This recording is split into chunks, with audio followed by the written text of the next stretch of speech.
Hello everyone and welcome to my Bachelor Nation 24 channel. I hope everyone is having a wonderful day. Before we begin, please hit the subscribe button and give this video a thumbs up. The Curse of Oak Island Season 8 Preview. The biggest series yet is on its way. The Curse of Oak Island is set to return for Season 8 next month, and the guys are promising that it's going to be the biggest series yet. The Fellowship of the Dig is returning on November 10, and Marty and Rick Lagina and their team are more determined than ever to solve the 225-year mystery of Oak Island. It seems that not even a global pandemic could slow them down, as the guys have, once again, taken advantage of this year's summer weather to go digging for treasure on the Canadian island. The season preview has promised us that they will be searching in brand new areas and with brand new technologies. They will also be bringing in the best minds to come up with more and more inspired and crazy theories as to what happened on the island centuries ago. It's all bigger and better on Season 8 of Oak Island. We can also expect to see more sophisticated sonic drilling and teams of divers with the most up-to-date tech equipment and quite possibly the biggest excavation there has ever been. And most importantly, bigger and better Bobby Dazzlers. That's right, everybody's favorite metal detectorist and one of the real characters of the show, Gary Drayton, will be returning with his trademark enthusiasm and skill for weeding out old treasures. They've also given him a bigger and better metal detector, which, as well as picking up more Bobby Dazzlers, should also be able to identify potential tunnels many meters below the surface. Keep your fingers crossed that he keeps us entertained throughout the season by unearthing plenty of treasures, so monsters and critics can bring you Gary Drayton's find of the week in our weekly recaps. The Curse of Oak Island Swamp will feature big. Last season, the guys really began to focus on the swamp, which even led to a gargantuan effort to try to drain the marshy land. They keep coming up with evidence that the swamp was artificially created up to 800 years ago, perhaps to hide something of groundbreaking importance. They have also encountered evidence of a ship, perhaps a Spanish galleon, buried underneath. And they also found a raised platform under the boggy, gloopy water, which has yet to be fully uncovered.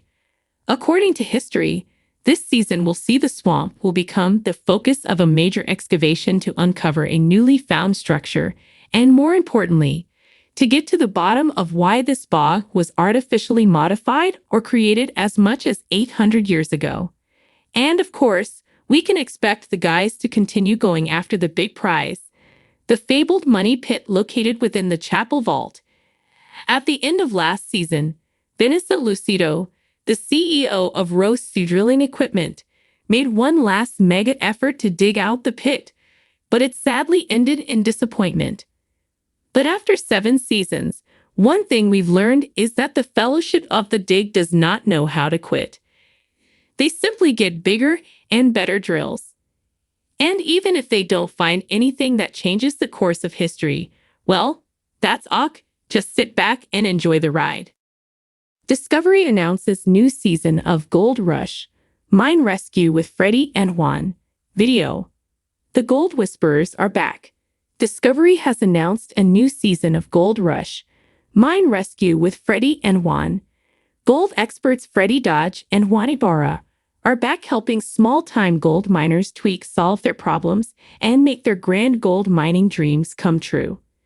What should viewers of this fan-favorite series expect this season? Discovery announces new season of Gold Rush, Mine Rescue with Freddy and Juan. Freddy and Juan are back. Discovery has announced a new season of Gold Rush, Mine Rescue with Freddy and Juan. These two take bush fixes to a new level. What should gold mining fans expect this season? According to the Fusion critic, fans should expect more clever hacks and ingenious solutions because of their combined 50-plus years of gold mining. In this season, they are helping keep more mine owners from going under. However, this season, the gold recovery experts will only get paid if the miners double their gold. This is a big risk, but Freddy and Juan are the best. They are not going to travel 12,000 miles through two countries for a small increase. They want sea gold miners to get all they can from their gold mine. This season sees some high-tech solutions and some unique builds.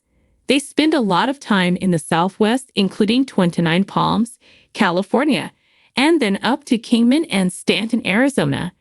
By the fourth episode of this new series, the two also make it to Montana, where their hacks help miners get to the good gold. Eventually, they head to Oregon and Canada.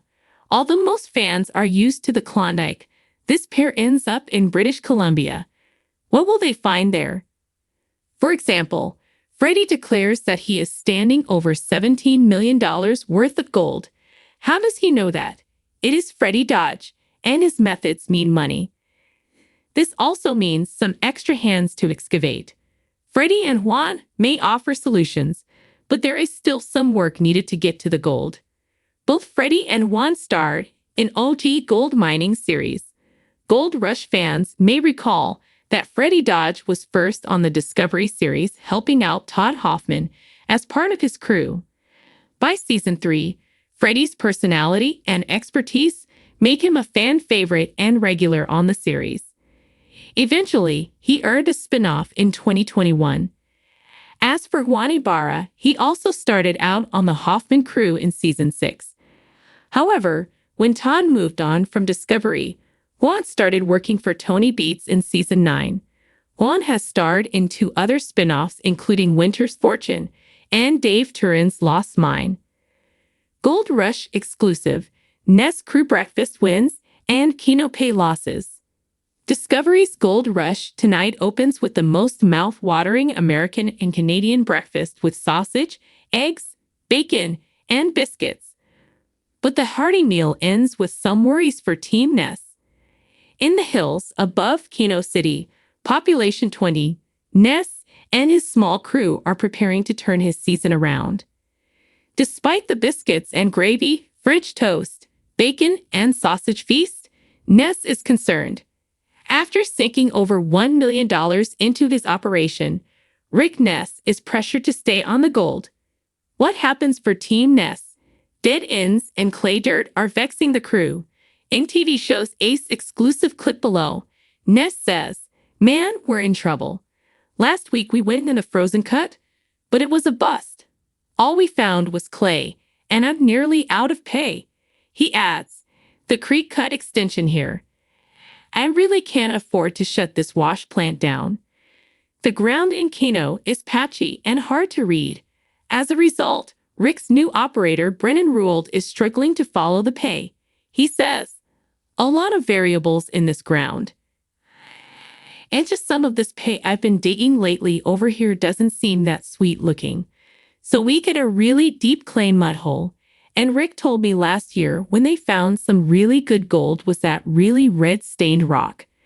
But now, I haven't seen any of that red gravel. It's all dark gray. Ruold checks the box. That doesn't look good.